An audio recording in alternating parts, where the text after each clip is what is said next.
Tu as une idée de reconversion professionnelle qui te trotte dans la tête depuis des mois. Tu te surprends à rêver d'un autre métier, d'une autre vie, d'un autre quotidien. Mais immédiatement, après la magie du rêve, la réalité te rattrape. Une peur immense te paralyse. Et si je me trompais? Et si je perdais toutes mes économies dans une formation inutile? Et si je me retrouvais sur la paille avec mon loyer, mes charges, ma famille? Cette peur financière, c'est la raison qui bloque 90% des personnes dans leur recherche de sens. Et on a tous cette image en tête. Que pour changer de quotidien, il faut tout plaquer du jour au lendemain. Il faudrait démissionner sur un coup de tête, vider son compte épargne et faire une formation à 5 000 €. Bonjour, moi c'est Juliette, cofondatrice de Gamberge, spécialisée dans les bilans de compétences. Et aujourd'hui, je vais te prouver que c'est la pire manière d'aborder une reconversion. Je vais te partager une méthode concrète basée sur la théorie du test and learn. Une méthode pour valider ton projet à 100% sans prendre le moindre risque financier inutile. On va voir ensemble comment tester ton futur métier, rencontrer les bonnes personnes, utiliser l'intelligence artificielle pour simuler ton quotidien, mais aussi pour sécuriser tes financements.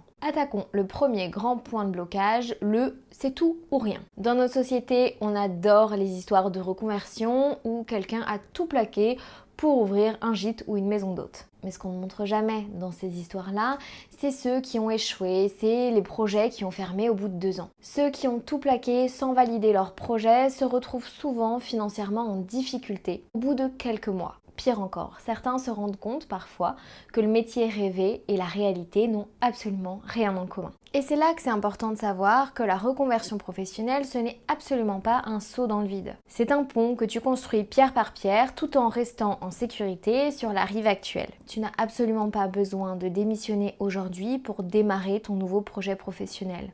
Non plus pour te sentir plus légitime. Tu n'as pas besoin de vider ton livret A pour payer une formation coûteuse dès la première semaine. Ton objectif prioritaire, ce n'est pas d'investir de l'argent. Ton objectif prioritaire, c'est d'investir de l'information, du temps. Tant que tu n'as pas confronté tes idées, ton projet à la réalité du terrain, ça reste simplement un fantasme. Et pour valider un projet, il faut apprendre à faire des tests à faible coût et à faible risque. C'est ce qu'on appelle la démarche du prototype. Voyons immédiatement comment est-ce qu'on peut mettre cela en pratique sans dépenser un centime. La deuxième étape est de mener une véritable enquête terrain. L'enquête métier low cost. Beaucoup de gens commettent l'erreur de simplement lire les fiches métiers sur internet. Les fiches métiers, même si elles ont été mises à jour, ce qui est rarement le cas, elles te décrivent une version édulcorée, très théorique et assez lisse d'un métier. Et souvent, c'est très éloigné de la réalité. Ce dont tu as besoin, c'est des vérités qui ressortent du terrain. Les aspects sombres, les vraies contraintes.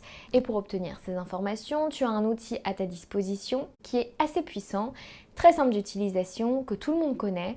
Ça s'appelle LinkedIn. Voici la méthode exacte que tu peux appliquer dès ce soir. Ouvre LinkedIn et recherche 10 personnes qui font exactement le même métier que celui que tu vises. Idéalement, ils font ce métier depuis 2-3 ans. Envoie-leur un message privé, poli, court et authentique. Quand tu n'as pas LinkedIn Premium, tu ne peux pas forcément envoyer ce qu'ils appellent des in-mails. Par contre, quand tu envoies une invitation pour te connecter à quelqu'un sur LinkedIn, tu as la possibilité de rajouter quelques mots. Ça peut être le bon moyen d'envoyer ce message-là. Dis-leur simplement que tu es en pleine réflexion sur ton avenir professionnel et que peut-être tu penses à suivre la même trajectoire qu'eux. Demande-leur si elles accepteraient un entretien téléphonique d'une quinzaine de minutes avec toi. L'idée, c'est simplement qu'ils puissent te parler de leur expérience, de comment est-ce qu'ils sont arrivés là et de la réalité du terrain. Marie-Laure a fait une vidéo entière sur les enquêtes métiers, je te la mets en barre d'infos et je t'invite à aller la regarder. Troisième étape, passer du discours à la pratique avec une journée type. Les mots, c'est bien. Mais voir le métier de tes propres yeux, c'est encore mieux. Comment est-ce que tu peux savoir que tu vas aimer faire un métier pendant plus de 8 heures d'affilée, 5 jours sur 7, si tu ne l'as jamais vu en action? C'est ici qu'intervient l'immersion professionnelle, ce qu'on appelle aussi le shadowing. Il s'agit tout simplement de passer une journée avec un professionnel du secteur que tu vises pour l'observer travailler. Et la bonne nouvelle, c'est qu'il existe un cadre légal totalement adapté à cette pratique, la PMSMP. La PMSMP, c'est la période de mise en situation en milieu professionnel. C'est un dispositif totalement gratuit et encadré par des organismes comme France Travail ou Cap Emploi. Ce dispositif te permet de faire un stage d'observation de quelques jours en entreprise tout en conservant ton statut actuel. Si tu es encore en poste, tu peux totalement poser quelques jours de congé ou des RTT pour pouvoir réaliser cette immersion. Et pendant ces quelques jours, tu vas vivre la réalité du métier. Tu vas voir le niveau de stress réel, la charge, le rythme, l'ambiance, les missions et les choses cachées dont personne ne te parle. Soit cette immersion, elle va confirmer ton étincelle et te donner une motivation d'acier pour la suite, soit elle va te faire réaliser que ce métier, il n'est pas du tout fait pour toi. Quatrième étape, l'utilisation de l'intelligence artificielle pour simuler une journée de travail. Dans de précédentes vidéos, on a beaucoup parlé d'outils comme ChatGPT. Mais savais-tu qu'ils peuvent devenir tes meilleurs crash testeurs de carrière? Avant même de faire une immersion, tu peux utiliser une IA pour simuler les tâches quotidiennes du métier que tu vises. Alors, ouvre une intelligence artificielle et donne-lui un rôle très précis. Dis-lui par exemple, agis comme un client exigeant dans le domaine du graphisme, de la rédaction, du conseil ou encore du développement web.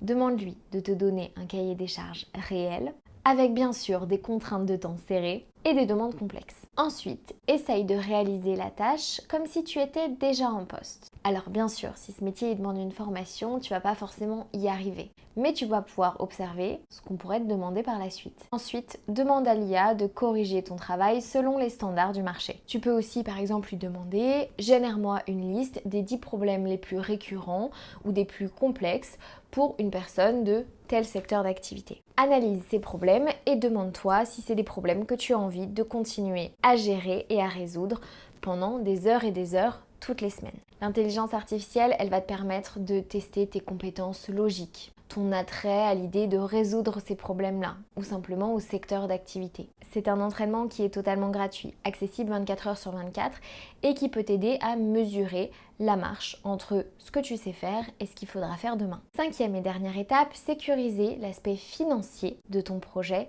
une fois que celui-ci est validé. Une fois que tu as fait tes interviews, tes immersions, ta simulation et que tu as la certitude que ce métier est fait pour toi, c'est seulement à ce moment-là, et pas avant, qu'on parle d'investissement et de formation. Alors bien sûr, petit disclaimer, si la formation ou le métier que tu vises, tu sais que ça coûte très cher, que ça demande beaucoup de temps et qu'aujourd'hui tu n'es pas du tout dans une position où tu peux aller vers ce métier et vers cette reconversion, oui, c'est peut-être plus raisonnable de l'abandonner un peu plus tôt dans le process. Mais si tu penses que c'est quelque chose qui est accessible ou qui dépasse tout juste la limite de l'accessible, dans ces cas-là, attends d'être sûr de vouloir faire ce métier avant de t'occuper de la partie financière. Mais là encore, il existe des moyens et des mécanismes de ne pas piocher dans tes économies. La première chose à faire, c'est de vérifier ton compte CPF. Regarde le montant disponible et identifie les formations certifiantes qui pourraient être prises en charge et qui conviendraient à ta reconversion. Ensuite, renseigne-toi sur le dispositif Transition Pro. Ce dispositif, il permet aux salariés du privé de continuer de toucher leur salaire pendant qu'ils suivent une formation longue. Tu peux aussi te pencher sur le dispositif démission reconversion. Sous certaines conditions d'ancienneté, ce dispositif, il te permet de démissionner, de toucher tes allocations chômage pour créer ton entreprise ou suivre une formation. La clé d'une reconversion réussie, c'est de ne jamais sauter sans parachute. En combinant ces aides publiques avec une préparation rigoureuse, tu passes d'un pari risqué à une transition maîtrisée de A à Z. La reconversion professionnelle, ce n'est pas un coup de poker, c'est une stratégie d'expérimentation progressive. Déconstruis le mythe du tout ou rien. Mène tes enquêtes terrain sur LinkedIn, réalise une immersion, simule ton quotidien avec l'intelligence artificielle et active les financements adéquats au bon moment. En suivant ces 5 étapes, tu ne risques absolument rien, à part réussir à trouver ta juste place. Alors dis-moi en commentaire quel métier te fait rêver actuellement et surtout quelle première étape tu vas pouvoir mettre en place dès cette semaine. Si tu souhaites, abonne-toi à la chaîne de Gamberge pour suivre des vidéos sur tes réflexions professionnelles et le bilan de compétences. Laisse un pouce bleu si cette vidéo t'a plu. Moi je te retrouve bientôt dans une prochaine vidéo et en attendant, prends soin de toi.